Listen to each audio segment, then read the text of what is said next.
Good morning, gamers. Me and Tyler here for another amazing and, as you can see, consistent set review.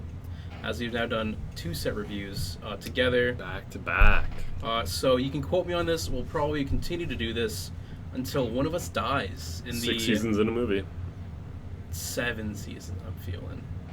Before we get into the nitty gritty and other thing, remember, if you're looking for any of these cool cards, go to mechagames.ca. We have pre-release going on as we're recording, so we might be a little slow on the draw for this one to kind of get you guys to go out there, but there's always another set around the corner, unfortunately. So we have the 5th set until Lorwyn, or as most people like to call it, Tarkir Dragonstorm. How do you feel about the set, Tyler? It's got a lot of interesting stuff. It's good to be back to like a classic Magic plane. I don't mind the Universes Beyond stuff, but the like new Magic planes I feel like have been a little lackluster. So going back to the tried and true Tarkir and a few other settings coming out. Set, as people have been describing it. Talking about hat sets. And with you kind of talking about Universe Beyond, we will have a comment on him after 3 sets of that. So we'll see where I'm at. What about that? Yeah, I like it. If I can play Green Goblin. It's actually a Goblin too. Vote. They have his vote. I think the Green Goblin we've seen is not a main set. It's like I think that was like the scene or like one of those weird like side. I mean, if it's a scene, it should be part of it. We'll have to wait. Well, because like Spider-Man's supposed to be a standard set, and I don't think any of the cards we've seen are standard legal. Yeah, but I think they're like eternal, like legacy, legal, like Commander legacy. But I mean, like the scene thing from Lord of the Rings was just like cards from the set. But, true. It's possible. Yeah. Anyways, off topic. We'll deal with the ramifications of that. I enjoy this as well. There will be goblins. Yeah. Set feels a little linear, so it might just be mainly a standard set, which isn't too bad. But we'll see how it plays out in the coming days.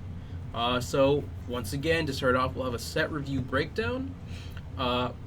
As you guys know, I don't really like to keep consistent with how I kind of tier cards. I feel going, the 1 to 5 stars is a little eh. I was going for, kind of interest with this one, so hopefully we can kind of land on something. High, medium, low interest is kind of how we feel about this card. If it'll have an interesting impact, if it'll be something that can be, kind of brewed around with. So we'll see how that goes. Package deals are cards that you'll probably see kind of be putting together for decks. Kind of bad together, but apes together strong in that idea. And then personal pickups, the cards that me and Tyler are going to be trying to acquire. And without further ado, high interest cards. First one, right off the bat. Starting strong. The chase card. Yeah, Ugin, Eye of the Storm, a card that's is an enchantment, is a planeswalker, is a win con. It's something. We've had a lot of conversations about it, a lot of fear in it. It's a very dividing card, just in the community-wise. But this video is after the ban, so we still know a lot of the Eldrazi cards in Modern are still there. Ugin's probably only going to be seen play in Modern and the older formats. Probably hard to find a spot for this in Standard. Like, you have these like big. You already have some big bomby style stuff. Like you have like Zombify decks, like putting is it Valgavoth or Atraxa probably. You could do Atraxa as well, or you have like Omniscience, like the blue-white Omniscience deck. These are probably going to be better than putting an Ugin in the play most of the time, because like if you're cheating it out, you kind of want to cast it for its cast trigger. Though this seems really, really natural for Modern decks like Bobble, Mox, so on and so forth. Or just like Eldrazi Ramp, which has been a pretty popular deck since MH3, or before MH3 we had like Tron was like a classic, so we might see like Tron lands make a comeback in like an Eldrazi Ramp mixture. There's been a lot of variations on the Eldrazi deck. People like to cook with that. People just seem to enjoy that style of deck. This is going to bring about a lot of interesting builds. It's going to take, I think, a while to shake out what's the best, especially as like the rest of the metas maybe adapting to the hole that Breach is left. But time will tell on that one. Get your playset of Consign of Memories, I guess. That's If you don't own Consign of Memories and you're a modern player and you like not losing to Eldrazi, man, grab some. I believe if you just combo before them, they can't hurt you. That doesn't work. I will continue to enjoy that lie, I tell myself. Yeah. But next, just turbo combo them. Exactly. Next card, Taigam Master Opportunist. 2 mana, 2/2 with the Flurry ability. So this is a new ability from Tarkir. Whenever you cast your second spell, you get an effect. This one has it where you copy the next spell you cast after it, and then you exile the spell you cast with 4 time counters on it. If it doesn't have suspend, it gains suspend. So the important part is you get a copy of the spell. So stuff like Solitudes, Subtleties, Forces, maybe not counterspells are that effective with it, but getting a Solitude that I don't think dies when it comes in is pretty important. No, because the evoke says if you cast it for its evoke, but you copied it, and I don't believe you copy that. Yeah. I don't think that part gets remembered. Though, there's been some talk about, like, doing this with an Overlord, especially in, like Modern, with, like, the Black Overlord of the Baelmerk. Though, the Rules Committee has let us know that they've kind of changed things to be a little more intuitive, where you don't actually get a impending Overlord as the copy. Both will technically be like suspended in their own separate ways. So no funny business with that, but in a format like Modern, where you have Mishra's Bauble and other 0 mana artifacts, it's not very hard to cast 2 spells quickly on a turn. You have Metamorphose if you want to be in like maybe a prowess style build. And this can just be the first spell for itself too. Just going Taigam into a Solitude, getting rid of their thing, and getting a Solitude on the board. It's never a bad feeling. Funnily, you can't really Taigam and then like 0 cost something, because it wouldn't have any it would have Force Suspend counters on it. It always has Force. Okay. So it's a little weird. Those Greater Gargadon players are rejoicing. It's only 4 counters for this one. I don't think we'll see a resurgence of that. This is going to be an interesting brew card. It's probably not going to break anything or make anything, but it'll be fun to see. If we ever do see time counters come back, this is something that could be a unforeseen consequence of that. Some huge potential there for future suspend cards. And next card we have is Naga Fleshcrafter. I will say this isn't probably one of the strong cards of the set, but it is a very interesting one. Hence, being in high interest. So it's a 4 mana, copy a creature when it comes in, and then it has Renew. So Renew is essentially, if it's in the graveyard, you can exile it for certain effects. Usually you're putting a counter on something and something else. This one has, you put a counter on a creature, and then all creatures become a copy of that creature. Yeah, it's interesting. Like, we're back in a world of like Faithless Looting again for Modern. So something you can discard that has an effect from the graveyard, making cards like Faithless Looting card advantage in a way, because most of the time you'd probably rather renew this than not. What you're copying and making a bunch of versions of, not sure what that would look like, but again, just like a fun card to brew with, maybe. It's a non-legendary creature. So thankfully you won't accidentally board wipe yourself. Can't kill all your creatures by accident, but only as a sorcerer as well. It's maybe a little limiting, but curious if someone can figure out something crazy to do with that. Alright, on to the next ones. So we have our rare land cycle of the set. So these are all they come in tapped unless you have two of the other correlating colors. So for red, you need a plains or island. For white, you need a swamp or mountain, etc., etc. Uh, so most of these are pretty good. Personally, I don't like the green one that much myself. I think my favorite would be the Orzhov ones, the Vulcan Encampment, and Great Ashen City. What about you, Tyler? Um, they're all pretty interesting. Like, it's pretty easy to fit the first copy of one of these in most, at least two color decks. Yeah, these are like your castings and- from original.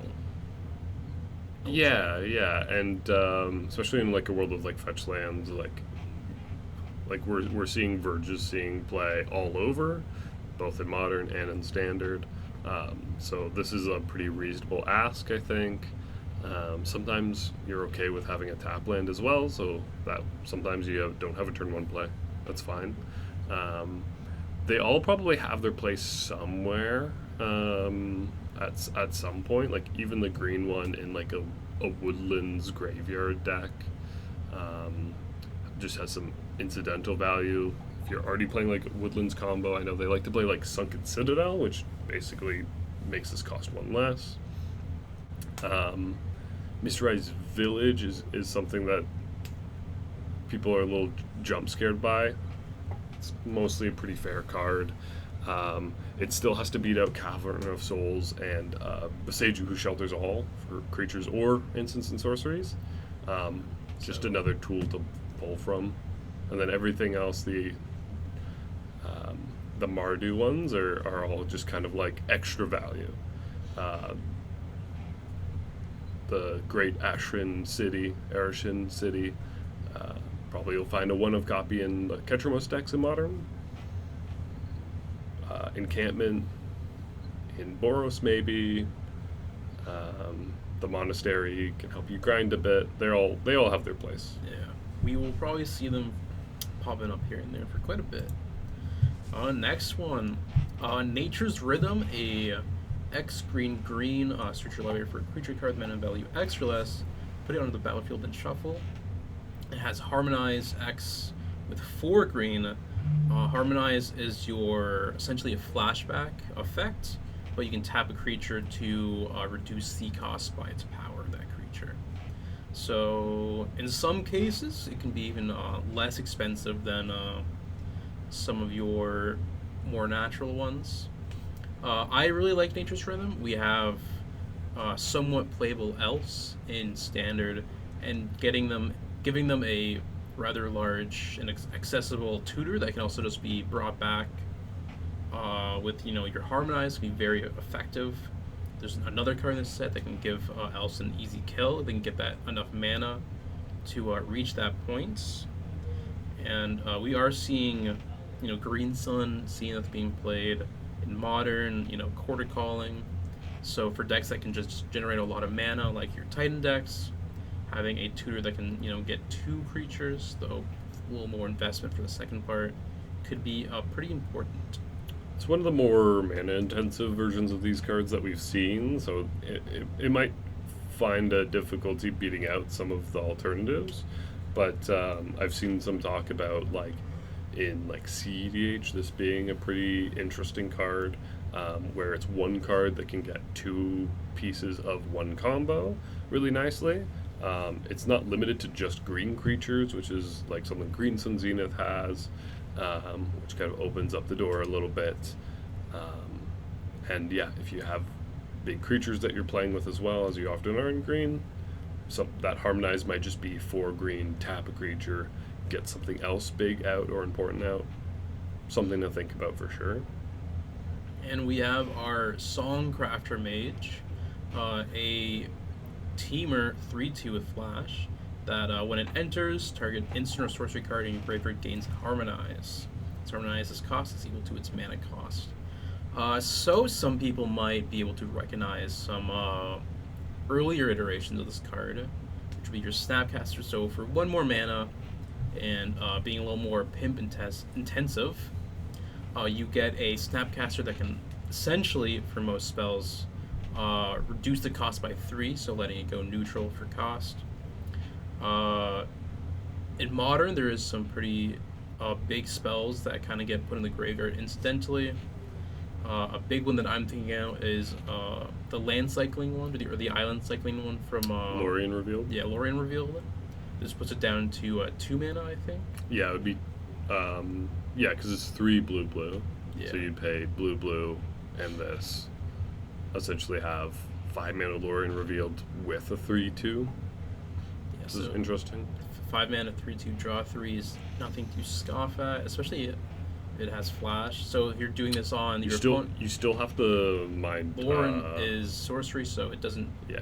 You But- still have to mind timing restrictions, but if there is an instant you want to pair with this, So there's Coco. Coco fits this pretty cleanly. It's a Yeah. 3 and a green.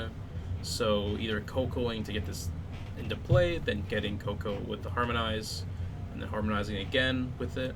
this is something that is maybe more interesting in like Pioneer, where you have a bit better manifesting than like Standard has, but you can afford to play some of these kind of more expensive cards, unlike Modern, which needs you to be a lot more efficient than this is maybe allowing you to be.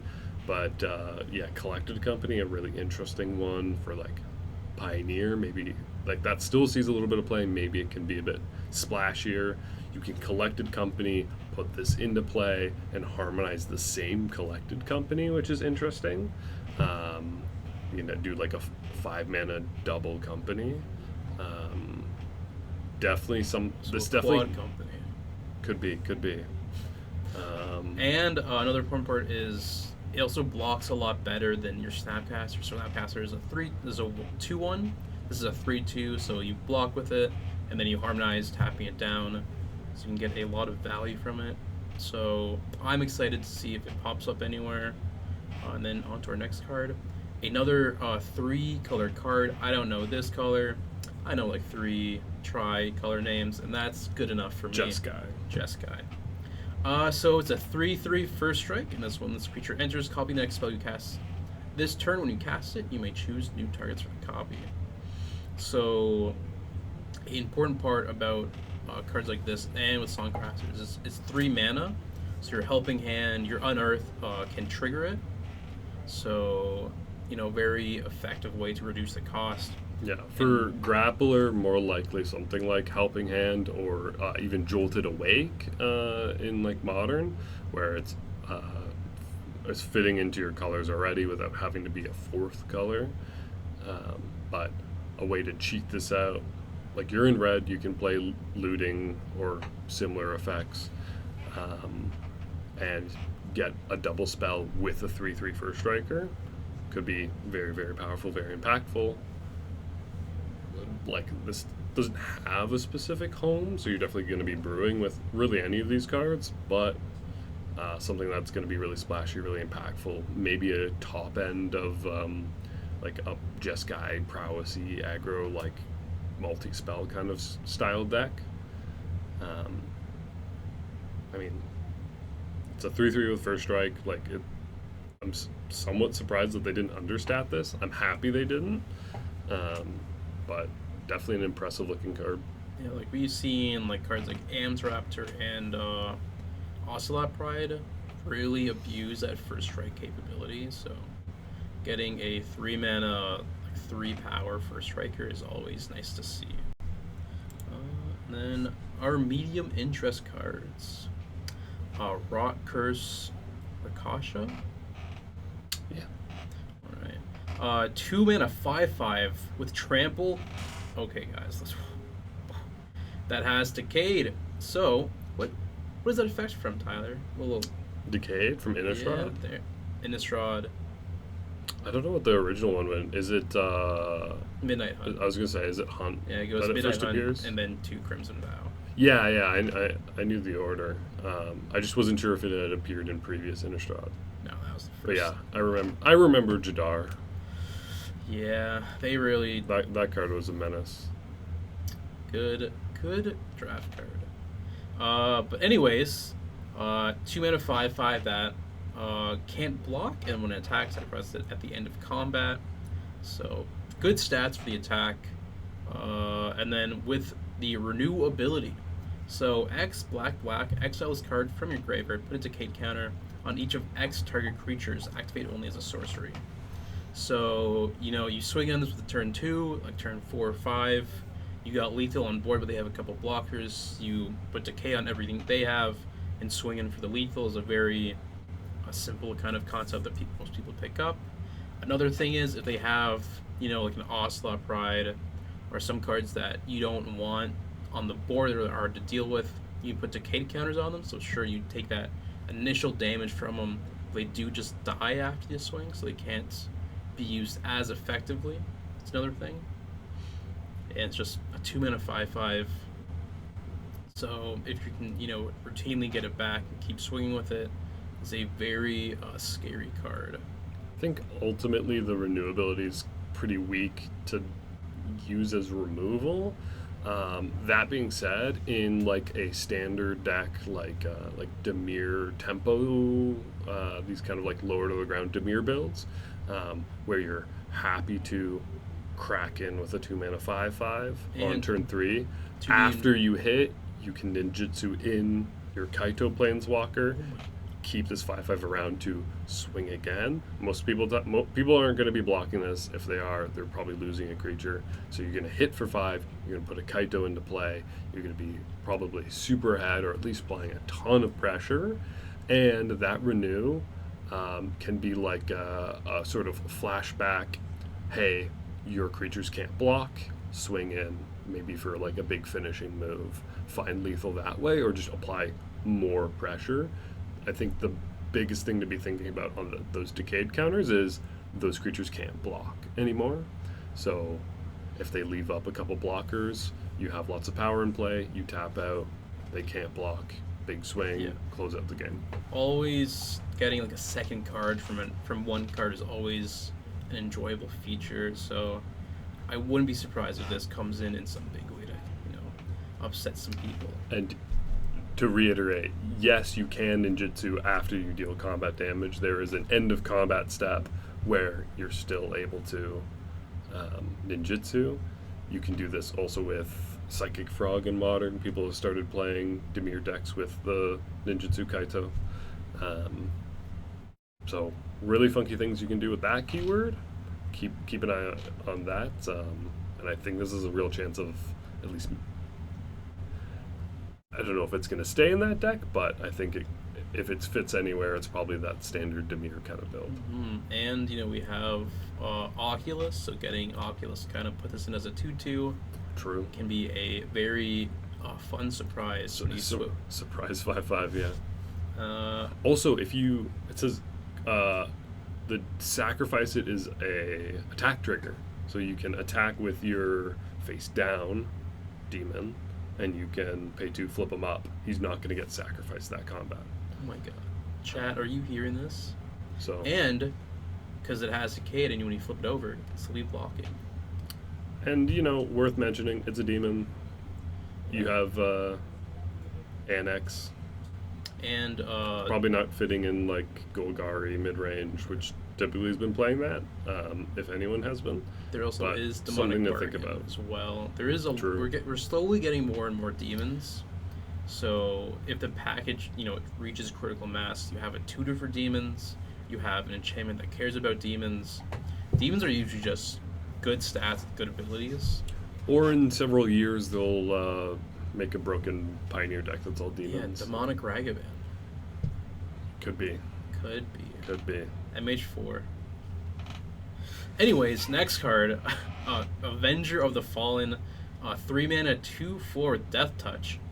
Mobilize X, where X is the number of creature cards in your graveyard. Mobilize is an ability that when this creature attacks, you make that many 1/1 red warrior creature tokens.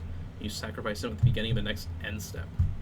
So if you have, say, like 3 or 4 creatures in your bin, this makes 4 tapping 1/1 attacking creatures, which can be pretty brutal. Yeah, I mean, there's been like a Golgari Beans deck kind of roguing around standard that's playing these like I care about creatures in the graveyard or cards in the graveyard. Deck. So this is an interesting tool maybe for that style deck. It doesn't necessarily fit with all the other things you're trying to do, but it's a card to pull from for sure. I mean, there's Can put a lot of power into play. like Orzhov, like aristocrat deck that's poking up It's true. with like Gorehound and stuff like that. So if you have like 6 or something like creatures in your bin, and this gets a swing, you make 6 buys, and you have like a Vengeful Blood Witch. This just shreds your opponent for like half their health. There is like Also, Death Touch blockers. It's a monstrous rage format. That's going to be important for those kinds of matchups. Yep. So you can look at this card when they kill you on turn 3 because they had to draw. Truly an amazing standard format. And then under our next card, Quarry Steel Cutter, a 2-mana equipment. Equipped creature gets +1/+1 and has trample and haste. Whenever you cast your second spell each turn, create a 1/1 white monk creature token with prowess, and you may attach this equipment to it as a equip cost of 2. So a very well-equipped equipment, even if it didn't have the flurry +1/+1 and haste and trample, is a very good stat to have on your aggressive decks. And there is decent bit of prowess decks popping up in all formats. So any equipment that can just make more prowess creatures and equip to them can be very important. I'm an enjoyer of prowess decks typically, and I would be really excited if there's like something we can do in Modern with something like this. Like they definitely keep trying to give us like prowess style tools. Again, when we're looking at these cards, we have to remember Modern's a format with lots of free spells. Like cards like Mishra's Bauble, again, Manamorphose, again, are cards that really allow you to trigger cards like that have this flurry ability. And this could really easily, on turn 2, you cast this, you cast a Bauble, you now have a 2/2 with prowess, trample, haste.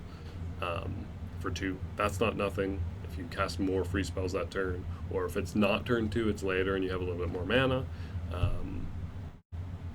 you can go pretty crazy. Also, Mox Opal, like if we're already trying to play Bauble, this is an artifact, Bauble's an artifact, Mox Opal, you could have those turn 2s or even turn 1s where you play a bunch of artifacts, and maybe this is a 3/3 or a 4/4 the first time you swing it. And then on following turns, it's making more prowess tokens. It's maybe reminiscent of Monastery Mentor, in that it keeps making these prowess tokens. Now it's only 1 a turn, but it's a mana cheaper, which is big. It has haste and trample, which is big. You're almost always in red in these prowess decks, so it's not like a weird splash, which is big. This seems like a really awesome card. Frostcliff Siege, a 3-mana Izzet enchantment, a battle as most people, siege as most people call them. As it enters, choose Jeskai or Temur. Temur is kind of my one that I pick most of the time, but Jeskai is whenever one or more creatures you control deal combat damage to a player, draw a card. Temur is creatures control get +1 and have trample and haste. Both very strong abilities. We saw the blue glimmer creature from Enduring Curiosity. From Duskmourn pop up a little bit in Standard. I don't know if it still does. Like it's like usually a blue-black mid-range card. Yeah. Even the blue-black like tempo decks will be playing it. Not like the most popular archetypes, but they are pretty much always there. And then the Temur ability is the one I'm mainly looking at. Giving your board +1 trample and haste is really strong.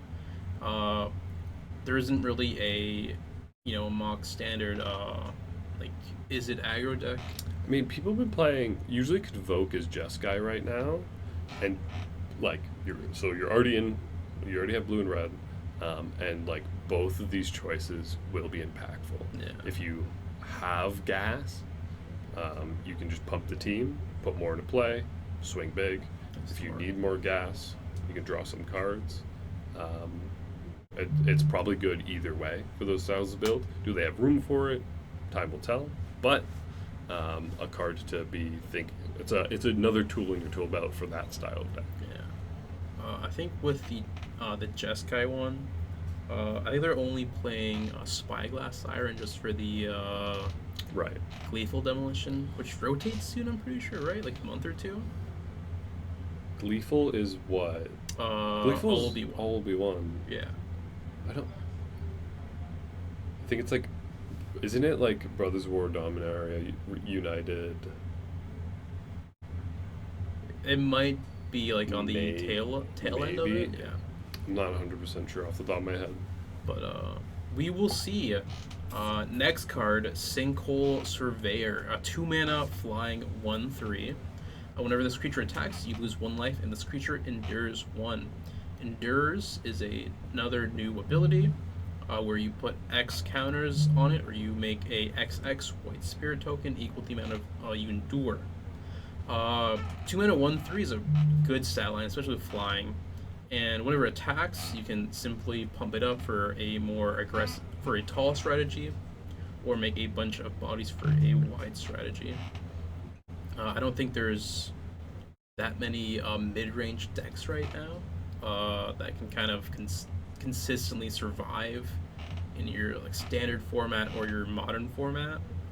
But a body that can just give you some blockers, survive, or a lethal, flyer to kind of push your opponent to make moves that they don't really want to make is something to keep in mind. Almost certainly too slow for modern, but like again, there's these Dimir builds that care about flyers because you're playing like Kaito, or you just want to be this, or you're playing Enduring Curiosity, and you just want to have these invasive, relatively cheap creatures on 1 and 2. Will you play this over Deep Cavern Bat? Probably not, but maybe if you want extra cards in that 2-cost slot, then again, I think there's a lot competing in this slot for these kinds of deck, but as rotation happens, as the format evolves, maybe just going wider is going to be more valuable. We will see. And then the next one is the Sib Sig Ceremony. 3 black pips for a legendary enchantment. Creature spells you cast cost 2 less to cast. Whenever a creature control enters, if you didn't cast it, destroy that creature and create a 2/2 black. If you did cast it. Oh, so if you if you cheat something into play, if you copy it, you do get to keep that. But if you cast it using this reduction, it gets destroyed. You make a zombie druid. Yeah, so this is very much akin to Heartless Summons. Kind of ruining your creatures for a cheaper cast is always a interesting idea. Probably going to be worse than that card in any formats that they're both legal. But formats like Standard, where you only have this, it's an interesting card to see. Triple Black Pip makes it a little bit rough. Like to build with other colors, more than 2 colors anyways. But with the right card, this starts to combo pretty easily. And I think Heartless Summons only 1 reduction, right? No, it reduces by 2. Oh, okay. It gives a what, like -1/-1. Yeah. It's 1 in a black, and also an enchantment. Is summoning legendary? I don't think so. Yeah, I didn't think so. Yeah, So redundant copies are maybe better depending on what your deck is. But so you would mainly look at this for the surefire destruction. Getting a body to replace as well is kind of interesting. So getting a card that can kind of loop itself, like Mirror Retriever. Another one is I think you need 2 Mirror Retrievers, right? The 1 card loop is Acerak, the from Adventures in the Forgotten Realms, the Lich. Yeah, with Tomb of Annihilation. Rooftop Storm. No, you just yeah. He costs 2 in a black. When he enters, if you haven't completed Tomb of Annihilation, he gets bounced to your hand, and you venture. So you bounce him before it gets destroyed, and you go through, I think it's Lost Mine of Fandelver, one of the dungeons that's not Yeah. Tomb of Annihilation. Pings for 1 damage is one of the rooms, so you can infinitely go through any dungeon that's not Tomb of Annihilation and just bounce this guy. You just need the As long one- as you have a way to make a black man every time. which you will have the kind of leftover body to do that. Well, you have you would probably play something like, is it, I think, Relic of Legends, that lets you tap Oh, any yeah. legendary creature to make mana. So you tap a Serac for a black before you bounce him, allowing you to recast him, and you can infinitely go through every dungeon but Tomb of Annihilation. Yeah.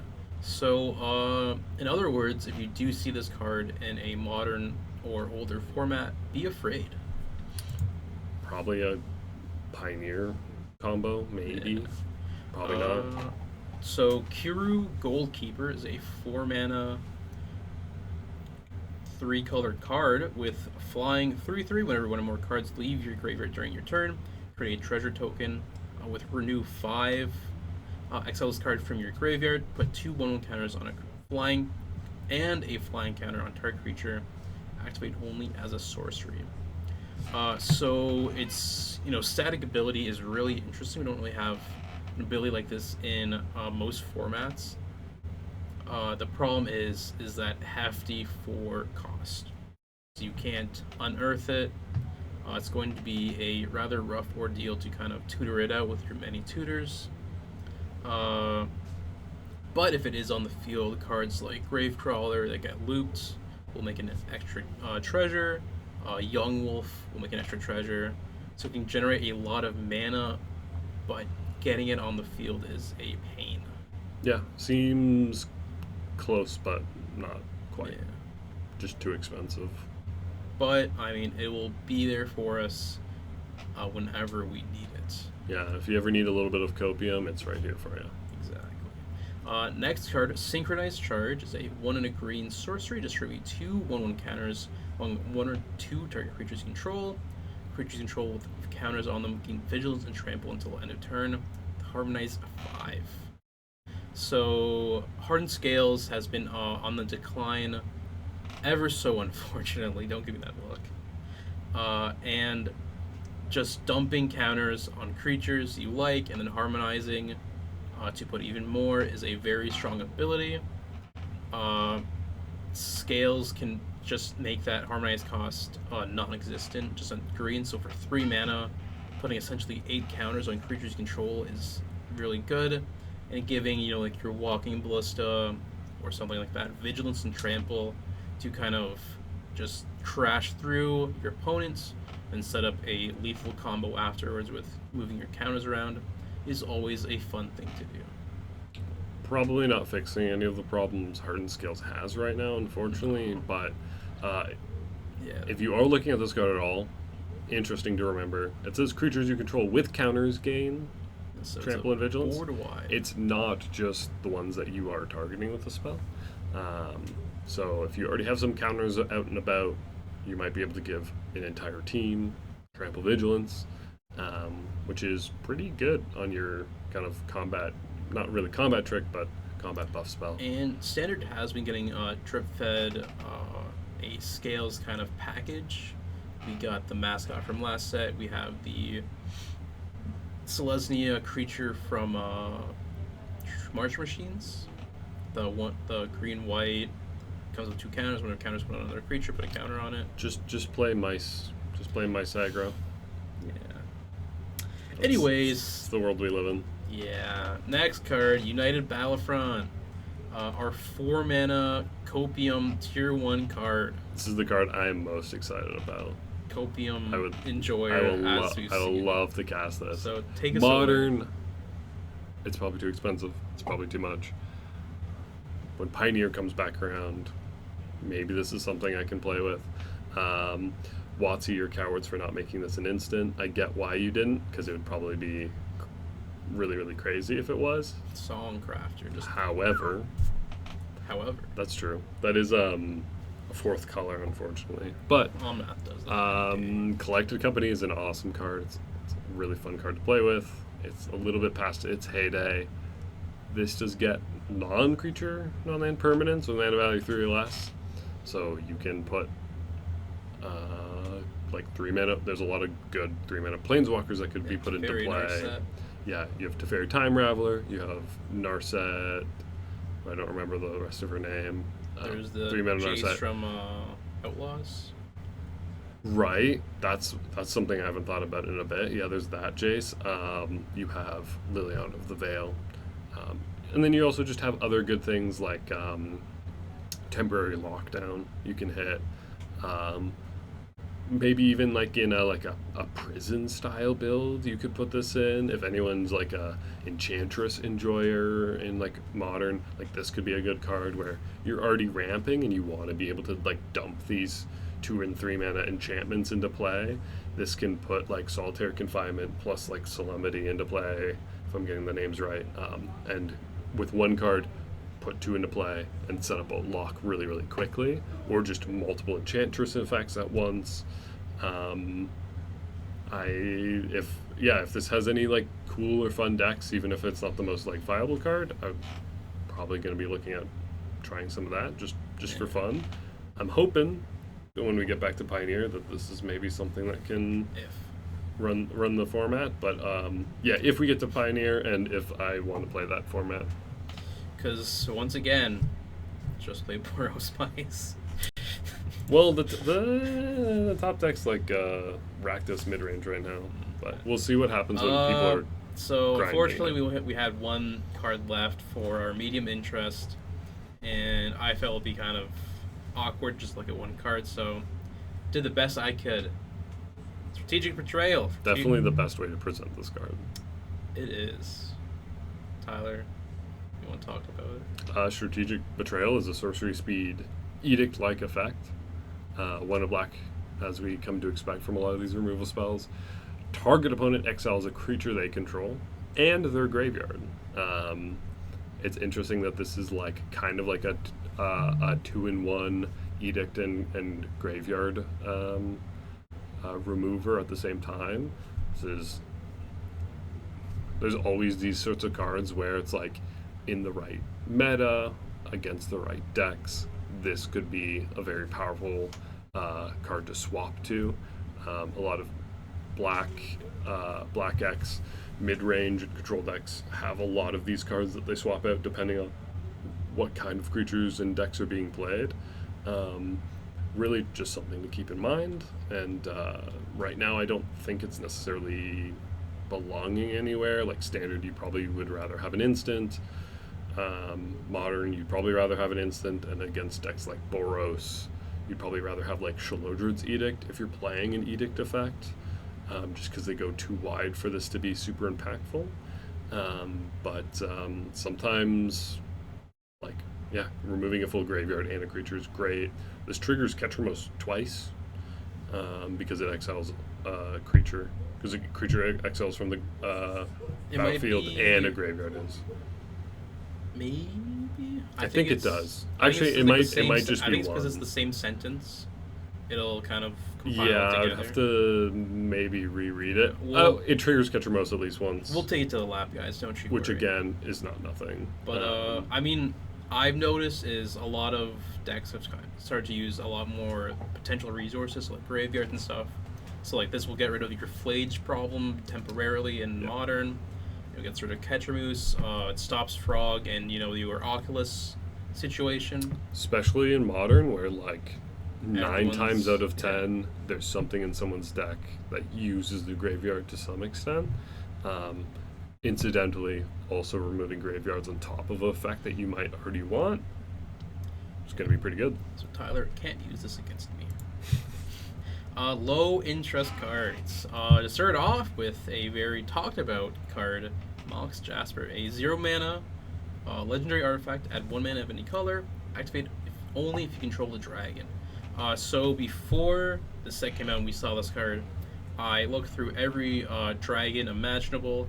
I think there's like 1 or 2 1-drop dragons, like just pure dragons, not changelings.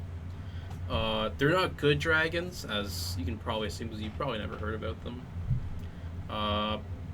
But if it can give you a free mana later on, it'd be good. Probably not. This is more like a changeling deck for a deck that Tyler's probably interested in looking at. I'm not gonna play Magda combo in Modern, I swear. But if I was, this card's going in that deck.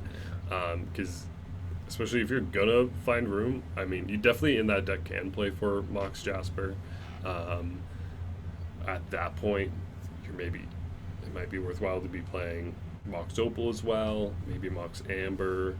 Um, but yeah, being able to speed out your combo pieces when it's kind of this multi-permanent thing, you need to make lots of treasures with Magda to tutor out what you need, or at least, or maybe even hard cast your Clock of Omens. But there's a lot of like Changeling one drops that deck already wanted to play.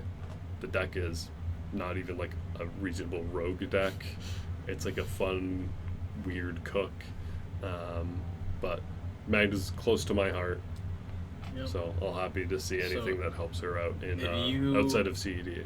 If you want to dump $200 into your tier 5 modern deck, more power to you. If you want to dump $1,000 on Mox Opals only to play in your Magda combo deck, we did it, guys. We fixed modern. Godspeed, sir.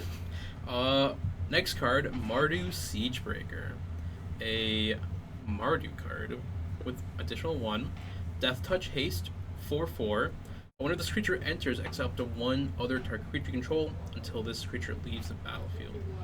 Whenever this creature attacks for each opponent, essentially you make a myriad copy of that creature. Attacks, sacrifice at the end step. So very strong effect. 4 mana is a big asking price for this. Thankfully, it already has haste. In Modern, you could have Arena of Glory if it didn't, but the fact that you don't need to have your Arena definitely makes this card a lot better.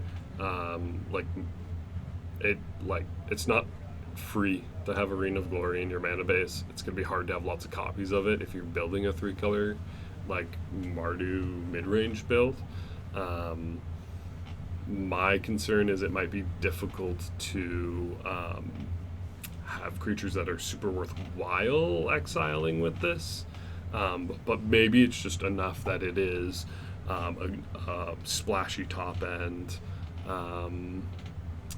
and like if you're already playing Ocelot Pride or something like that, like it creates a copy of itself, right? Because it would be at the beginning of your end step. So yeah, you could exile Ocelot Pride, attack with this. That Ocelot Pride token could create a copy of itself, assuming it survives before it gets sacrificed. So it's potentially a nice, like, kind of finisher top end over the top, like 1 or 2 copies. Somewhat competing with Flage a bit, and, you know, there's push and pull of whether or not you want to be playing a 3rd color in these decks. But, yeah, the Mardu version of Warp's Energy has never really picked up that well. Yeah, it's just like adding a you're clunky attacking 4 against drop. certain matchups with adding black, but you're maybe worse in the mirror often. It does protect the creature in a way, so even if your Siegebreaker does die, the creature still comes back. Yeah. So there is a little bit of room with it, but still 4 mana for a card that's not really putting that much pressure without a huge amount of investment into it. It's also maybe a little win more, where like if you are playing from behind, it's not going to be maybe as good. Also, you do need a body to get this with, and if they just remove the creature before you can exile it, you're just left with a 4 mana 4/4, which is so hopefully we see it, but I'm not betting the house on it. Next card, Pronation, 3 mana, 3 pips. Return target permanent card from your graveyard to the battlefield with a hexproof counter and an indestructible counter on its sorcery speed.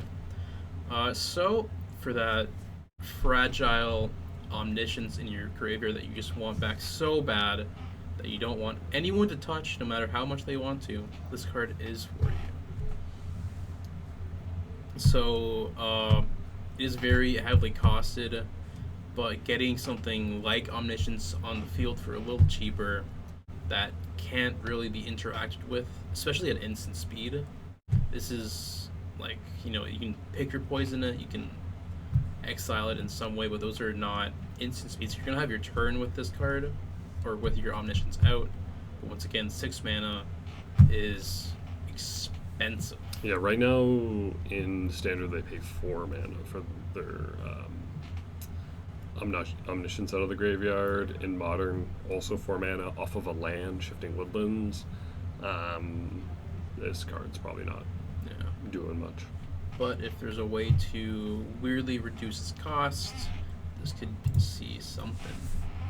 Clarion Conqueror, a 3 mana dragon flying with 3/3.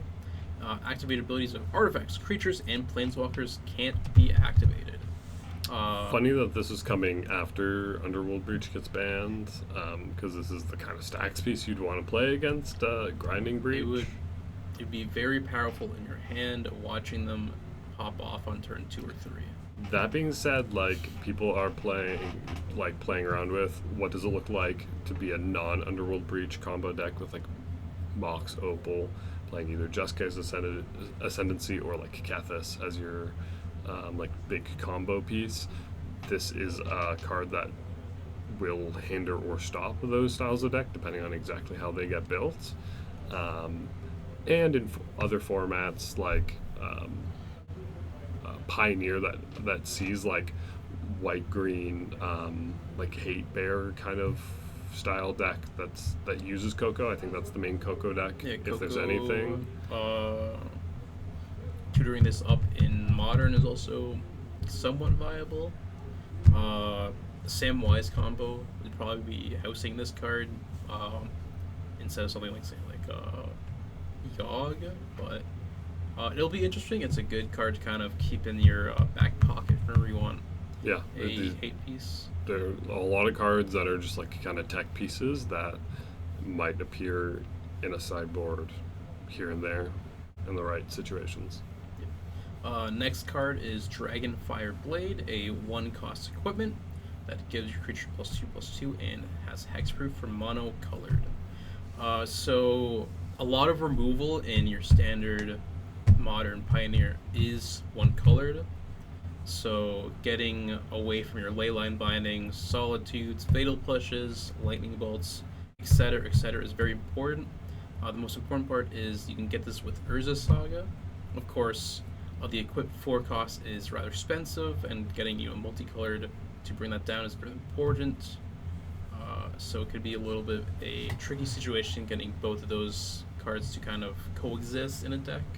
But like this could be a protection piece for Hammer Time, which is not really a deck that exists right now.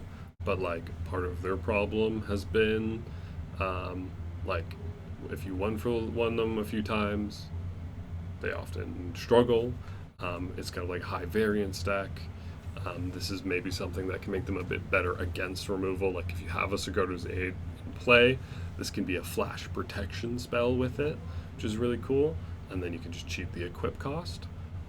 Or maybe the more realistic right now, maybe like Domain Zoo could play something like this, where on like a Kavu, it's going to be equipped too, which is not great. But if you have Leyline out, which you definitely want, on a Ragavan, it costs 0 to equip, which is pretty big.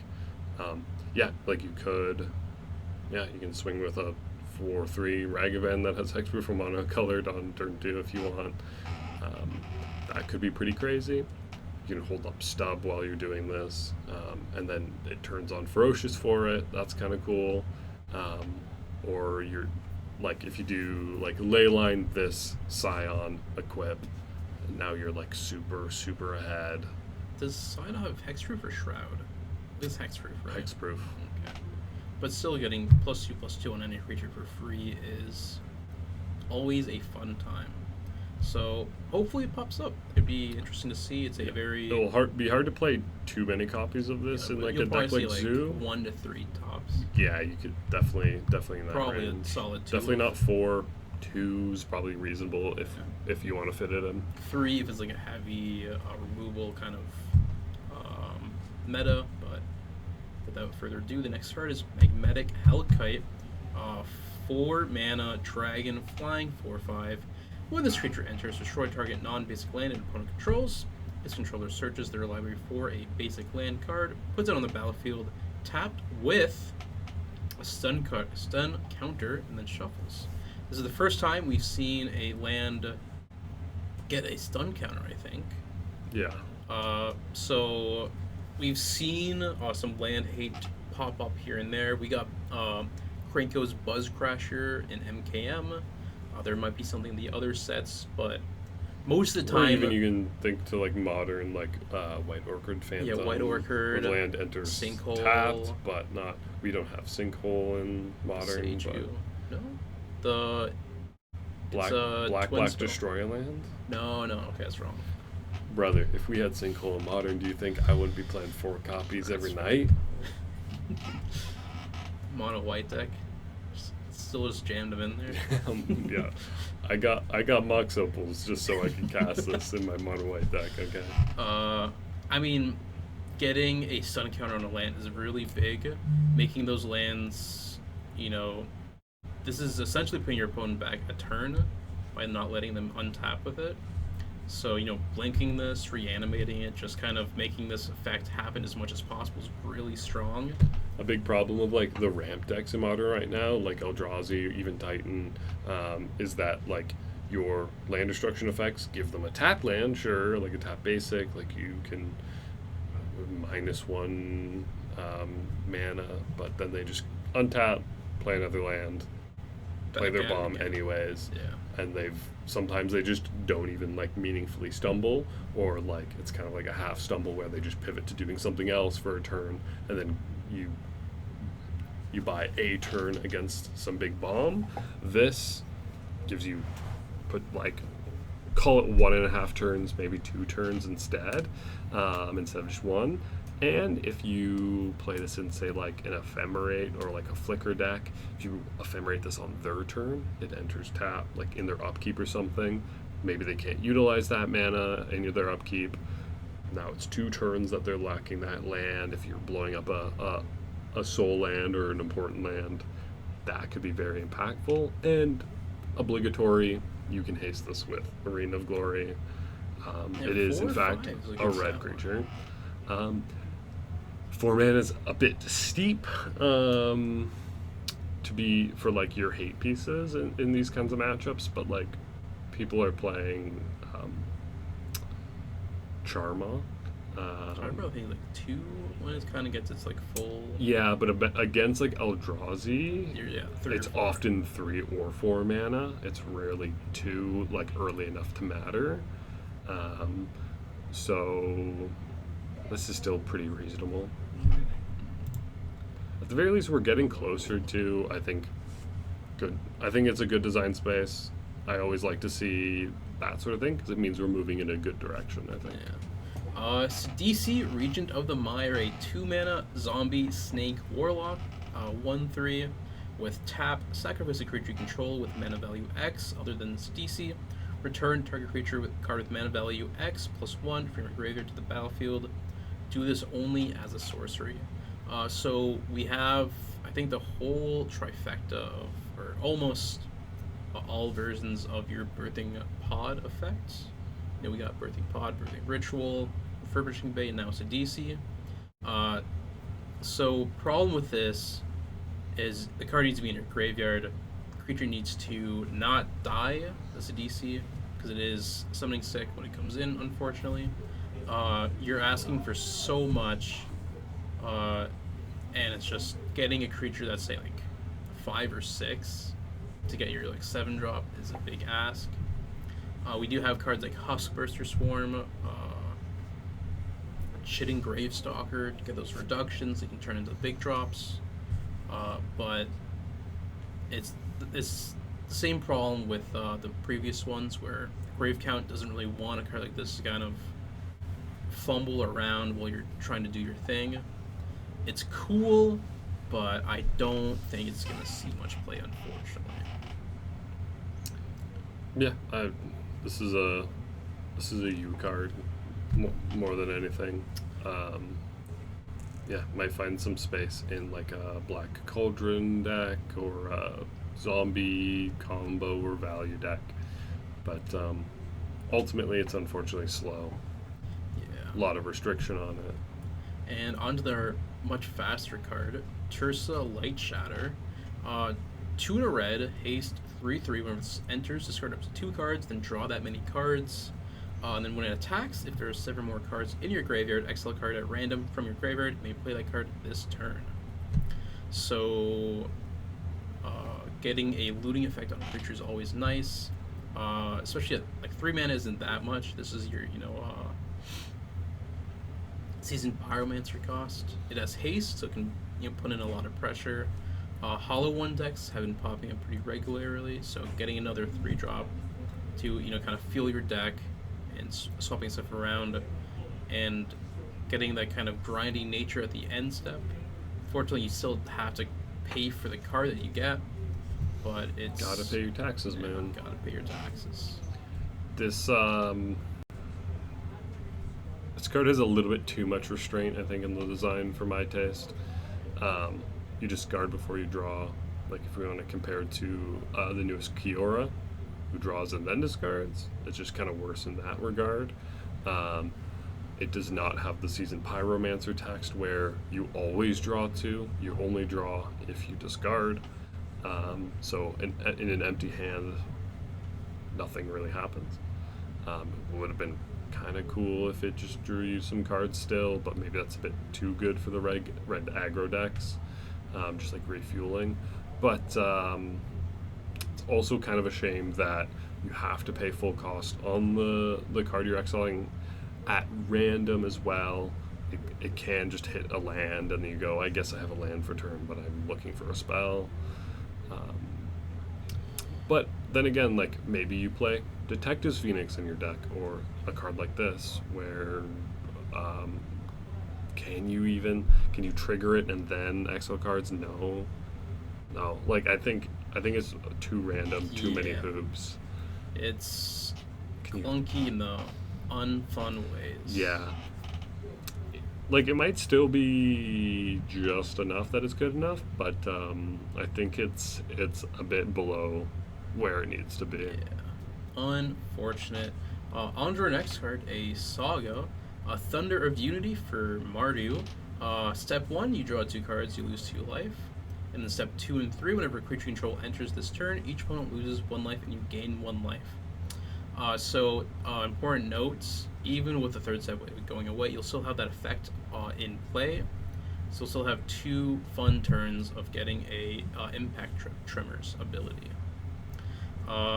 So we're seeing a lot of Mobilize and effects like that in this set. Getting that refueling and then being able to, on your turn 4, try to dump your hand as much as possible, make as many tokens. Getting like 3 or 4 triggers on this is still pretty good. Even in like modern decks, like Mardu Energy. Could be a ton of pressure. Yeah. Like you might, like this is, I would say like a more aggressive form of like Fable of the Mirror Breaker for that style of deck. You probably are playing one or the other, maybe a split. But like, say you played this instead of Fable, you play some Seasoned Pyromancers, and then you have your Ocelot Prides and Ajani's and Guide of Souls, and you just and Goblin Bombardments, you just slam a bunch of creatures into play the couple turns after this draws you into them. A ton of pressure into play, triggers your Ocelot Prides, and then combined with Goblin Bombardment, every creature is 2 damage, which is gonna be a very, very quickly get out of hand. Yeah, like getting like 4 or 5 triggers on this can usually turn the game around for you. Yeah. Yeah, in the like mid-range mirrors when you're both trying to beat each other down or get ahead on life while pressuring, you're also gaining life, which like is getting big. like with your Goblin Bombardment, getting a Johnny that will flip, and then getting that activation. Drains twice, sacrifice token to Goblin Bombardment, flip him. This is a red permanent. I guess you have Goblin Bombardment, but this is a red permanent if you can flip your Johnny another way. Zero him, deal a bunch of damage, another trigger here. Again, if you have Goblin Bombardment, sacrificing. You've made the stack. Yeah, a lot of. Yeah, I mean that might be enough to like get Mardu Energy competitive against the traditional Boros builds. But again, it maybe also depends on what other decks are out there. If Eldrazi is getting a lot better or seeing more play, this card gets better because it's and more like, aggressive. Boros and Mardu have really been missing the One Ring, so getting a later game value card like this just draws you 2 cards. The life loss is not really like relevant to those decks. Like one, if you draw a creature off of this, you've basically lost no life. Yeah. So hopefully it sees some play. Duty Beyond Death, 2 mana instant. As initial cast, it costs a spell, sacrifice a creature. Creatures you control gain indestructible until end of turn. Put a counter on each creature you control. So your 2 mana kind of protection spell is, it does cost you to sacrifice a creature, but getting your entire board indestructible and a counter on them can be really dangerous. Potentially even just kills your opponent in your like really go wide token convoke style decks. I'll sack this 1/1, pump all of my team for 1. Could be an extra 4, 5, 6, 7 plus damage. Might just be lethal at instant speed. Those bad trades too that your opponent kind of set up for now just are completely gone, and sacrificing like a cat in Modern to flip your Johnny if it's getting interacted with in a way you don't like it is another important thing. For Modern, it's noteworthy to point out that Flare of Fortitude is just better than this because it's free, and then you can cast it without sacrificing something if you really want. But you do need a non-token though for Flare. That's true. Getting like the cat token that a Johnny makes instead. That's true. But lots of hoops. This is mainly like a standard Pioneer deck. A lot of the decks that want to play this sort of thing that happen to pop up in Modern are probably still happy with Flare. I mean, Hardened Scales, we're back. This will do it. Silesia Hardened Scales in Modern is back on the menu, boys. You heard it here first. Teamer, Battlecryer. It's another card. So, during your turn, spells you cast cost 1 less for each creature you control with power 4 or greater. So, right off the bat, this is reducing all your spells by 1. Important thing to note is we had a creature from Outlaws, something Trailblazer is a plot 3, comes in as a 4/3, make a treasure. Right.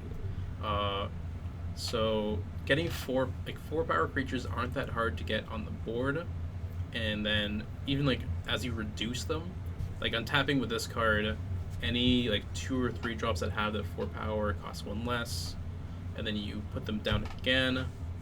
So if you put beans in your deck with this and you reduce enough, you can just storm off with it and go crazy. Once again, it is 3 pips is a little bit high for an asking price, but for Modern considerations, you have like more and more of these types of effects. Like we already have like Summer Denial being like an effective card in these ferocious decks, power 4 or greater decks. So you're already in those colors, which is nice. You also, a card that's not found a very defined place yet, but is a very powerful card, Fanatic of Ronas from MH3, which is a 2 mana dork that taps for a green or 4 green if you have Ferocious. You can play that on turn 2, this on turn 3, make 4 green mana, cast a 5-drop. It has to be a mono green 5-drop, but I mean, you can find something. Yeah. You like Titania. You figure it out. This kind of stompy green style deck's probably not also, great in Modern, Zoo but is pretty good with this card. Zoo, you have your right, Kavu, Draco. I mean, it doesn't make Kavu any cheaper, but it does. What we're reducing in Zoo, like, you maybe have like a hybrid of Zoo plus some other package to cast some big splashy thing on the top end. But we will. It's a cool card. Yeah, we'll see. It'll be in legality. Crater Hoof, bigger than Tivol. Anyways, Tivol, Arbiter of Virtue, a 5-drop spirit dragon with flying lifelink, 6/6. Spells you cast have delve. Every cast a spell you lose life equal to its mana value. Here you go, Tyler. Here's your delve of the set. I think rightfully so, Wizards of the Coast was terrified to print delve cards. And is this the only card with Delve on it in the whole set? Yeah. I'm a little disappointed. Technically, it doesn't have Delve on it. It gives other cards you have Delve. It's got the word Delve in the text. If I go on Scryfall and I search Delve, it'll pop up. I'm a little disappointed that they didn't try to do some Delve, like, genuinely. Though it's they very easily could, like, make something broken. Up It's the beanstalk. so hard Catch to. removes. I mean, I think Up the Beanstalk shouldn't be standard legal at but this it point. is, but it is. By some miracle of the Lord Almighty, dodged a ban. But I mean, like, not printing a card because it's gonna break Beans is stupid. Beans is already broken. But like we have like Murderous Cut, right? 4 and a black, destroy a creature with Delve. The spell has Delve, not the creature needs Delve. Like that's a reasonable card. Like who plays Hooting Mandrills, Neoform Pioneer decks that are not broken or anything? Like you could have walked a line with it, and I think they should have tried. I get why they didn't. Delve is a really messed up keyword, but it would have been more exciting if they did something interesting. This card, Devil, I don't think it's playable. It's a 5-mana 6/6 flying lifelink. Suppose you have Delve. When you cast a spell, lose life equal to its mana value. Delve helps you cast expensive spells. The triggered ability is just going to kill you. Yeah, it's flying and lifelink. You're going to hit them, gain 6, whatever. It's a 5-drop. It's going to be big and splashy, but like you can't really storm with this because it's just going to kill you. You can, like, what are we cheating into play that we can't already in a way that doesn't kill you? What format are we playing this where, like, this is reasonable to cast, but you're also not getting murdered by mice or some other aggro deck? Standard and Pioneer, like you have to keep up with the mice decks, and you're not even gonna have 5 lands in play by the time they kill you. So it'll be. But Craterhoof's back. Yeah, we have Craterhoof. So for all you elf copers in Standard, Craterhoof, baby. When you in the history of being back, we've never been more back. Exactly. This is mainly just to show our Standard elf players that there might be 1% more hope than there was last time. So you'll have a total of 2 hope now. I mean, this is, the best payoff for an elf deck. Yeah. I mean, in Standard now, you're just not getting enough bodies. Yeah, like, are you gonna have enough mana? To be fair, this card doesn't need that many bodies, but, like, are you gonna get enough mana? Yeah, this is, and once again, is the mice going to just run you over before you can cast it? Yes. So, under our package deals, speaking of mice, my amazing Photoshop work on display, we got a lot of Boros Convoke, in a sense, strategies with the Mobilize. So a card we got recently was War Leader's Call. Our creatures control get +1/+1. Whenever creatures control enters the battlefield, deal 1 damage to each opponent. So with Mobilize, you can just, spew a bunch of creatures out, deal a lot of damage, and then they all get +1. So Mobilize 1 is now 3 damage instead of 1 for each Mobilize, which is kind of crazy. But I mean, the question at the end of the day is, can it beat out Boros Mice?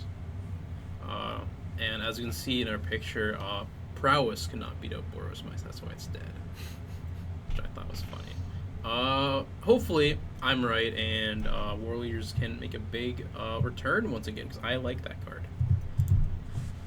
Anyways, boy, can you draw cards with Up the Beanstalk. Boy, is that a card of all time. Designed for limited, Up the Beanstalk. A really great limited environment, at least in my opinion. I had a lot of fun. Yeah, Wilds was really fun. Had some pain points, but, like, I think all in all it was pretty awesome. Up the Beanstalk, not really a big card in that limited environment, which is maybe why it was so good. Yeah. Anyways, for for you bean slop enjoyers. Got a whole cycle of cards. Yeah, draw more Some cards, I guess. better than others. They're all technically 6 mana cards, but you can spend 3 color pips of your clan of choice to cast them. I mean, the more important question is, does this beat out your overlords? Probably not.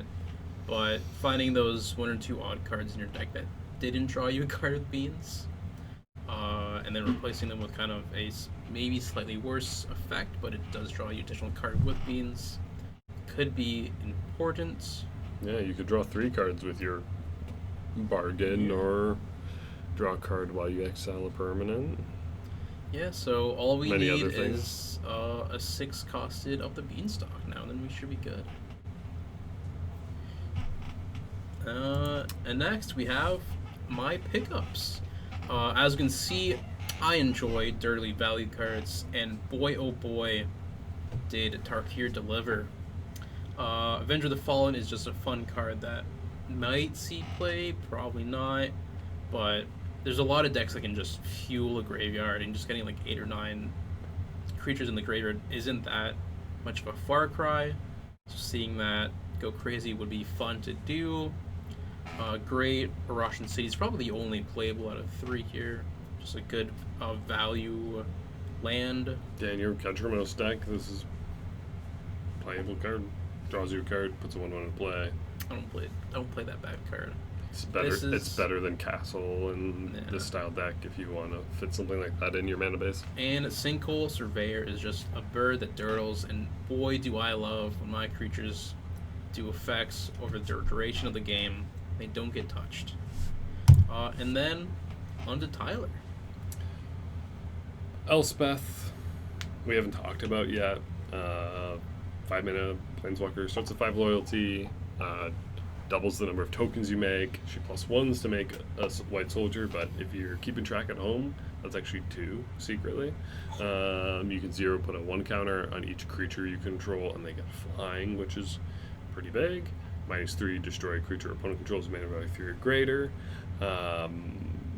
This is a card that looks super sweet as like a 1 or 2 top end in like a mono white token control in standard. Unfortunately, until Beanstalk is no longer there, that style deck's just not playable because you're just going to lose to Domain. You can't beat up the Beanstalk. It's a problem. Yeah, our mono white token controller enjoyers will still have to hide in their holes for a little bit longer. Yeah, it's a cool deck. This is something that I think you want to play in that style of deck. It's maybe a bit expensive depending on how much mice there are running around and how well you can deal with them before this comes out. Or maybe it's just a sideboard card for those mid-range and control decks. Might try pivoting. We've talked about blue-black in standard. Might try pivoting to something like that. I recently picked up some of the Kaitos to maybe fiddle around with in more than one format because that card's just pretty solid all around. So might grab some of this guy. It's a very fun cube card, I find. Yeah, I mean the card's just solid. And then Strategic Betrayal, just add it to the collection. Grab from that when you need it. Yeah, those right now probably not, but down the line. Yeah, for our Coffers player, just another 2-mana removal spell. Yeah, I need more. keep them coming. Hopefully, eventually. Shoot the Sheriff wasn't enough. Don't talk to me about that card. It targets Soul Trader, and I hate that. It's a wizard. Why is it not a warlock? It doesn't kill Ragavan. You're okay. Yeah. Anyways, the end. Thank you for spending the hours, minutes, seconds, so on and so forth of your very busy day to hear us ramble about cards in the new set. We should play the video at 0.5 times speed so we can put more ads in it for the ad revenue. Oh my god. Once again, if you enjoy us, don't skip any ads. Me and Tyler, we starve actually. There's actually a tariff from the US on every ad. Yeah. So it's rough. The AdSense This is not flowing. the only money we actually are able to use in our daily lives is from these set review videos. The bank's taking the house. Yeah. My wife has left me multiple times. I didn't know it was possible, but she's taken more than the kids. I will be spending the last of my bank account on cards from this set, so anything helps. Anything at all. So once again, thank you for spending time with us.